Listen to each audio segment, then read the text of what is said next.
Монголын эдийн засгийн форумын хүндэт зочид төлөөлөгчдөө хатагтай ноёдоо.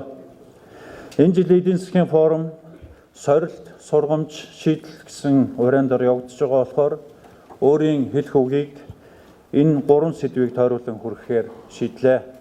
1. Сорилт. Улаанбаатарт гарах шийдвэр Бээжин, Москвагийн аль нэгэнд ихэж шийдэгддэг үе өнгөрөөд 26 жил боллоо. Хүний амьдралын нэгэн үеийг багтаасан дээрх хугацаа бол зөвхөн ардсан хувьсгал ясны ой биш юм аа. Монголчууд бусдын удирдамж зөвлөгөөгүйгээр улс төр эдийн засгийн бодлогоо хэрэгжүүлж чадах эсхийг сорьсон бүтэн үе байлаа. Монголын төр иргэд тусгаар тогтнолоо бүрэн утгаар нь хөгжүүлж, засаг төрөө байгуулан амар жаргалтайгаар оршин тогтнож чадах үеийг шалгасан цаг үе байлаа. Биднийг картын бараа хоосон лангуугаарч шалгалаа. Гинт толцсон мөнгөөр хоньны найр хийлгүүлж шалгалаа. Байх юмгүй хямрал хүндрэлээрч шалгаж байна. Шалгалт үргэлжилсээр. Анхны том сорилго Азийн хямрал нэртэйгээр 1998 онд ирсэн. Энэ бол биднээс биш Аз твээс хамаарсан хямрал байлаа. Аз болоход тэр үед Монголын эдийн засаг дэлхийгээс бус өөрөөсөө хамаарсан жаахан бүтцтэй байсны хүчинд ард нь бид амархан гарсан. Гэхдээ дэлхийн эдийн засагтай харьцдаг ганц бүтээгдэхүүн болох Эрдэнэтийн зис маань өртгөөсөө доош унан $1300 болж тэр үеийн засгийн газраас татаас гууж явсан түүхийг бид мартаагүй байна. Удаах хямрал 2008 онд ирсэн. Анхны хямрал Азаас улсан бол хоёр дахь нь хорвоо дэлхийг нөмөрсөн хямралын сүүдэр байлаа. Валютын нөөц шавхагдаж банкнууд ихнээсээ дампууран үүдэ барьж эхэлсэн. Энэ их хямрал инфляцийн дундуур 2 жил цалин тэтгэврээ нэмээгүй бид хамтдаа зүтгэсэн. Валютын сангийн хөтөлбөрийн хатуу нөхцлүүдийг ч хангалттай биелүүлж чадсан. Дэлхийн эдийн засгийн бүтцэд багтаагүй байсны буйнаар 98 оны хямралыг гайгүй давсан. Харин дэлхийн эдийн засгийн бүтцийн хэсэг болж орсны буйнаар 8 оны хямралаас бид гинтгэн гарсан юм а. Аз улсын Австрал тохиолдсон байгалийн гамшиг Азийн Монголд завшаан болж хувирсан юм. Дэлхийн хамгийн том арал твийн уурхаанууд усан давтан нүүрсний үн тэнгэрт хадлаа. Одоо $26 тонн борлогдож байгаа нүүрс 150 болон өслөө. Өнөөдөр өөрийн өртгөөсөөч доош орж 5,000 орчимд байгаа зэсийн үн 10,000 руу, одоо $30,000 эргэлдэж байгаа төмрийн өдөр $150,000 хүрээд байв. Зэрэгцээд оюу толгойн бүтээн байгуулалт эхэлж 9.1 тэрбум $ын шууд хөрөнгө оруулалт орсноор эдийн засгийн өсөлт 17% төрлөө. Эдийн засагч хямрахаа болсон бид ч хүнээ байсан. Өмнөх хямралаасаа суралцахын оронд хэрэглээгээ тэлэн тансаглах замд бид шилжсэн. Одоод хуваагаад, идээд, нэмж нэхэд арай илүү амлаад л явсан. Монголын төр иргэдийн хооронд хэдийг өгөх юм бэ? Хэн нь ядбал илүү өгөх юм бэ гэдэг л харилцаа бий боллоо. Монгол хүн болсны шагнал, гэрэлсний шагнал, хүүхэд гаргасны шагнал гээд юм бүхэн шагналтай урамшуултаа болж 4 тэрбум Монгол төгрөг биш $1 хувааж авлаа. Тэр үед Таиландын Солонгосын далайн эргүүдээр туулын сэлбийн иргэдээр шиг олон монголчуудаа таарлаж болохоор байлаа. Хөргөнхүү кинон дээр хөөрхий дэмбэр юм үзээгүй юм болохоор жоонхон юмд баярлж байна гэж ихтэйхэн гэдэг шиг эдийн засгийн ийм өгөөж харж яваагүй бидний толгой дорхноо иргэсэндээ. Монголыг байтугай дэлхийг тэжээх хосгүй үнд байлыг зөвхөн манад л байна гэж бултаараа үнэмссэн.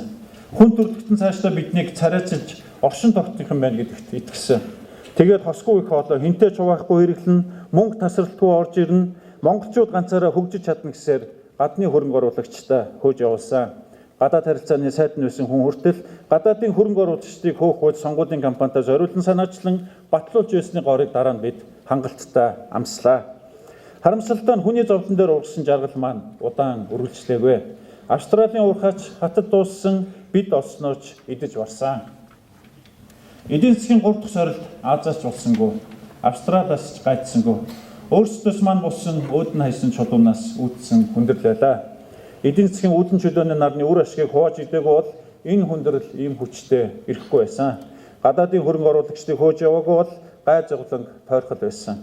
Ядчил оюу толгойн 2 дахь шатыг явуулж байсан бол одоогийнхоос 2 дахин дээр сууж явах байлаа. Өнөөдөр уул уурхай байгалийн баялагын экспортоор суурилсан манайхтай адил бүх эдийн засгууд хүчтэй хямарч байна. Арабын нэгдсэн Эмират улсын барагдшгүй баян эдийн засаг анх удаа иргэдтэй татвар ногдуулах тухай ярьж эхэллээ. Оросын холбооны улсын өрөвлийн ханш 4 дахин онхолдож та бидний сайн мэдэх Халтар царайд киноны нэр Венесуелийн эдийн засгийгч тодорхойлохоор боллоо. Хэрвээ Монгол төгрөгийн инфляц 1.9% биш, Орос рубль шиг 12.5% байсан бол малчны 10% зээл, орон сууцны 8, эсвэл 5% зээлүүд холын мөрөөдөл байх байлаа. Хос оронтой тооны өсөлтөөр бэлхийг гайхуулж байсан урд төрш маань шин тэнцлээ 7% дээр болгон саяхан 1.8 сая хүнийг ажлаас салахаа зарлалаа. Нэггээр хэлбэл сорил үргэлжилсээр. 2. Сургамж. Бид түүхэнд хэрвээ гэж үг байдгүй гэж ярих дуртай. Бид тэгсэн бол ингэх байсан гэж их ярьдаг. Харин нийтээрээ ярихаас салгаад байгаа хэдэн тийх байсан бол бидэнд бий. Осноо хураасан бол тараахын оронд хадгалсан бол гэхээ байлээ. Нүүрсний он хаданд гарч байсан 2011 онд 5 толгоогоо хөдлөсөн бол тэр үед төмөр замаа бариад эхэлчихсэн бол 2013 он түүнийг төр будааж авалгүй хувийн хөвчлөөр нь үргэлжлүүлээд бариулчихсан бол өнөөдөр нүүрсний экспорт өөр өнгө төрхтэй байх байлаа. Ийм болохоор энэ хүндрэлийг дэлхийн биш Монголынх, бизнесийнх биш улс төрийнх, эдийн засгийнх бус сэтгэлгээний угшилтай хүндрэлгээд байгаа юм аа. Монгол руу мөнгө өөрөө цугахгүй нь ойлгомжтой боллоо. Дан ганц байгалийн баялаг баян улсыг бий болгохгүй нь ойлгомжтой боллоо. Харийнхны өндөр технологи, хөрөнгө санхүү, мэрэгсэн инженерүүд хэрэгтэй тодорхой боллоо. Байгалийн баялаг бус бусад салбараа хөөд татаж солонгоруулах хэрэгтэй гэж ойлголоо. Барж хэрэглэх бус базаач хураах, хоримтлуулах учиртайгч олж мэдсэн туршлага хоримтлууллаа. Хүндрэлээс гарахын тулд үүнд хүрэгдэх шалтгаанаас сал хэрэгтэй байна. Нэгдүгээрт намаараа, улсаараа, нийтээрээ улс төр эдийн засгийн сэтгэлгээгээ эрүүжүүлэхгүй бол улс төр эдийн засаг маань өөрөө эрүүжихгүй байна. Хөрөнгө босгохоор өрөнд оруулах гэхээр хэн хөрөнгө оруулалт хийх юм бэ? Орд газраа эргэлтэнд оруулж одоо байгаа хүн ардаа өгөөжийг нь хүртээ ихээр уул, булш, өхөр, хүнцэлгээл байж болох бүх шалтгаан гаргаж сөргүүлэхээр яах ёстой вэ? Үндэсний үйлдвэрлэгч мүлжигч гэхээр хэн үйлдвэрлэх болж байна? Баялаг бүтээгч татвар төлөгчтэй альгаа харан дуутахаар баялагийг яаж бүтээх вэ? Хоёрдугаарт үндэснийхээ нураагч чадвартай хамтарч тэнцмээр байна. Гэхдээ бидний нураагч хүчин чадал нийт үндэсний бүтээх чадамжийн 0.2 хэтэрхий их байна. Нэг хүний нураас нэг засаг бүрэн эрхийнхээ хугацаанд өндийлгэж бардгүй болохыг бид харлаа. Алдагдсан боломжийн хариуцлагыг хинч нэгтгэхгүй болохоор улсаа хордсон, боломжийг алдуулсан, хөгжлийг гацаасан хүмүүс хамгийн найдвартай маск халуун эх орончдын дүрд тоглож эхэллээ. Гуравдугаарт үндэсний хэмжээнд хариуцлага хүлээх чадвартай намууд хамтарч байж энэ байдлаас гарнаа. 2008 оны хямралаас бид хамтарч чадсан учраас төсвийн хариуцлагын тогтолцоог бий болгож чадсан учраас өрийн удирдлагын хязгаараа бас хуульчилж чадсан. Улс төрийн эрх ашигаас илүүтэй улс орны эрх ашигыг уртад болгож хямралаас гарч болтыг тухайн үед сөрөг хүчний бүлгийн дарга байсан хүний хувьд сургамжуулан хэлэх хэрэгтэй гэж би бодож байна. 3. Шийдэл. Бид төсвийн орлогоо буурлаа, хөрөнгө оруулалт багаслаа гэд гар хөмхөн зүгээр суусангүй. Хөрөнгө босгож чадвал мөнгө санхүүнд бэлэн байвал сэтгэл гарган хийж бүтээн байгуулж болдог юм а гэдгийг өнгөрсөн 4 жилд харуулж чадлаа. Монголчууд бид 1921-ээс 2012 оны хооронд 200 дамжуулан 91 жилийн хугацаанд 2900 км зам тавьсан бол 2012-оос 15 оны хооронд 3 жилийн хугацаанд 2700 км зам тавилаа. Энэ 2016 онд нэмж 1200 км-ийг тавина. Нэг хэсэг нь мянганы зам гэж зөндөө ярьсныг, нөгөөх нь мянганы замыг жинхнээсээ байгуулсныг зөвхөн эндээс харж болно. Аймагуд хоттойгоо холбогдож ар хангаа завхныг дайраад ас баруун хязгаарлуу зам сунааж байна. Худлаа гэж хэлэхгүй зэ. 40 жилд 1 мегаваттаар ч нэмээгүй эрчим хүчний чадлаа сүүлийн 4 жилд 323 мегаваттаар анх удаа нэмлээ. Залж байна гэхгүй зэ. 3-4 цахилгаан станцын өргөтгөлүүд Амгалангийн дулааны станцын араас энэ жил Эгийн годын усан цахилгаан станц, Багнуур буурлжуулалтын станц, Эрдэнэтийн өргөтгөл залгана. Сүүлийн 90 жилийн хугацаанд нийтдээ бид 100 мянган айлын орон сууц барьж чаджээ. Харин одоо зөвхөн нэг жилд 25 мянган айлын орон сууц барьж чадаж байна. Хямралтай байтугай хямралгүй үедээ манайхан ингэж босгож байлаа. Хоригдлын эдийн засгийн суурийг тавьсан ипотекийн зээлээр 76 мянган өрх орон сууцанд нүүж орлоо. Зүгээр нэг статистик тоо энэ бол биш. Уух мөртөө буцах эзэнтэй 300 гаруй мянган монгол хүний бодит амьдралын тухай энд ярьж байна. Эдийн засаг хямарч яваач гэсэн ил тод болж хуульчлагдсан. Хэдэн 10 их найдаар орлогоо гүйцээж мэдүүлсэн. Төр төвхтэй байгаач шилэн бол шаналтанд орсон, хулгай аюул баригддаг, худлаа хийвэл ороогддог болж байна. Ипотекийн зээлээс түрээсээ орон сууц, хийт хөнгөн бетоны үйлдвэрээс цементийн авраг үйлдвэрүүд, малчны зээлээс махны экспорт гээд цаснаас цухуулсан яргуу шиг хямралаас үндийсэн бүтээн байгуулалт олон ажлууд байна. Бизнес эрхлэгчид бүгдээрээ хямрал зүрэн зүтгэж байгаа. Бүтээн байгуулагчид энэ асуултын хариулт нь өөрсдөө юм аа. Хямарч байгаа зүгээр тараасандаа тэнцэх хөрөнгөөр хямралыг сөрөөд бас бүтээн байгуулалт явж болдгийг харуулсандаа бид бас баяртай байгаа. Хямралаас гарчлаа, хямралыг ялцглаа гэсэн гэж мушгүй юм байгаа үзээ. Яригдахгүй бол ярьж нушиж цаг авах хэрэггүй. Харин яригдаад байгаа бол ярилцаж хариу барихаас ч өөр аргагүй юм гэж бас байна.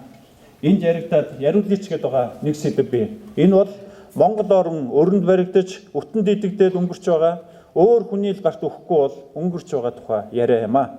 Монгол улс 21 тэрбум долларын өрөөр дэлхийд мөнгөн медальтай боллоо. Хүн бүр 15 сая төгрөгийн өртөө гэсэн рекламыг өнөөдөр та бүхэн олон удаа сонсож байгаа хаа. Монгол улсын гадаад үр төлбөрийг олон улсын стандартаар хөтэлдэг. 2011 он хүртэл зөвхөн засгийн үр тооцож байснаа шинэ хуулиар нэмээд Монгол банк, арилжааны банкуд, хувийн эвслийн компаниудын зээл, тэр бүхэл толгой компаниас охин компани руугаа шилжүүл зээлдүүлсэн хөрөнгө оруулалтыг хүртэл энэ өрөнд тооцож нэгтгэх болсон. 21 тэрбум долларын өрийн талаас илүү ийм бүртгэлийн өрнөөс үүдэлтэй болохоор үргэлж шилжихэд үнэхээр хэцүү. Энэ аргачлаар тооцоход Монгол Ардын намын засгийн газрын үед 11.3 тэрбум, Ардчилсан намын засгийн газрын үед 9.9 тэрбум нийт гадаад үр бүртгэлжээ. Үүнээс өнөөдрийн байдлаар засгийн газарт хамаарах нь 4.9 тэрбум долларын зээл байна. Засгийн газарт хамаатай энэ мөнгнөөс Монгол Ардын намын засгийн үед 2.3 тэрбум орчим долларыг нь улс төрийн зорилготой халамжинд бид нэр тараажээ. Эдсэн усан гээгүй шүү. Бити мушгаараа. Харин сүүлийн 4 жилд Ардчилсан намын засгийн үед ийм хэмжээний мөнгийг ард түмэндээ хоож өгөөгүй боловч бүтээн байгуулалтанд зарцуулж зам барилга дэд үтц үйлдвэрүүд барьжээ. Евенгийн нөгөө тал нь хаана байна гэдэг шиг өрийн тал нь хайрч өгөж асуух баг. Энэ өрийн үлэмж хэсэг нь нэг талаас Монгол улсын өрмөт тарагдах боловч нөгөө талаас засгийн газарт огт хамаагүй өр юм аа.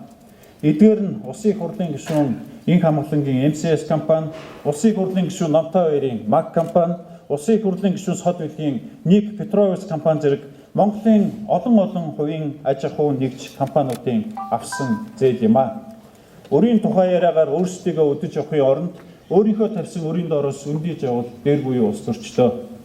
Та бүхний өөрсдийнхөө эслээр авсан үр зээлийг чинь харин жирийн иргэд төлөх ёсгүй гэдгийг энд хатуухан илчгээ. Айлгах тактик гэдэг барууны телевизэд нэвтрүүлэг байдаг. Харин ардын нам ардаа айлгах тактикаар сонгуулийн кампани хийх шаардлагагүй гэдгийг энд зориуд онцлоё. Сонгуулийн кампани нэг л өдөр дуусна. Монгол улсын нэр хүнд имиж харин дуусахгүй цаашид үргэлжлэнэ гэдгийг санацгаая. Айлгэр аж ахуй нэгж засаг төр зээл авчил байдаг. Ажлаа амжуулаад төлжил байдаг нь амьдралын жамаа. Саяхан манай засгийн газар Оросын холбооны усад төлөх их өрийн үлдэгдлийг төлж дуусган өөрөө хариулсныг энд сануулахад идүүдэхгүй байжээ. Ийм учраас харилцан бие биеэ нураадаг чөтгөрийн тойргийн гинчгийг өнөөдрийн юм огцон дээр л таслахыг та бүхнээс уриалж байна. Өнөөдөр та нар бид нарыг нураана. Маргааш бид нар та нарыг нураана. Нөгөөдөр дараагийн ээлж ирнэ гэдэг чөтгөрийн тойрог бидний мөхөд рүү хөтлөж байна.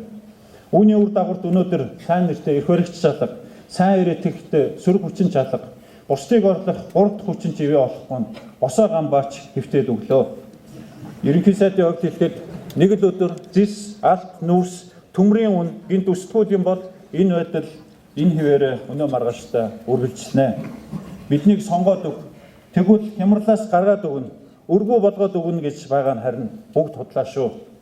Сүүлийн улс төрийн намууд нэг л их тоо ярьсан хүмүүс болоод байгаа. 60 30 10 21-ийг харьцах 100 гэн. Гадныхан Монголыг залглаа гэж 4 жил хашгирсан нам нөгөө гадаадынхантай орд газараар 60 тэрбумаар зарах юм гин. Алаагүй бавган арь суудаг үдгэрээр тэрийг 30 10 гэж хувааж өгөх юм баг.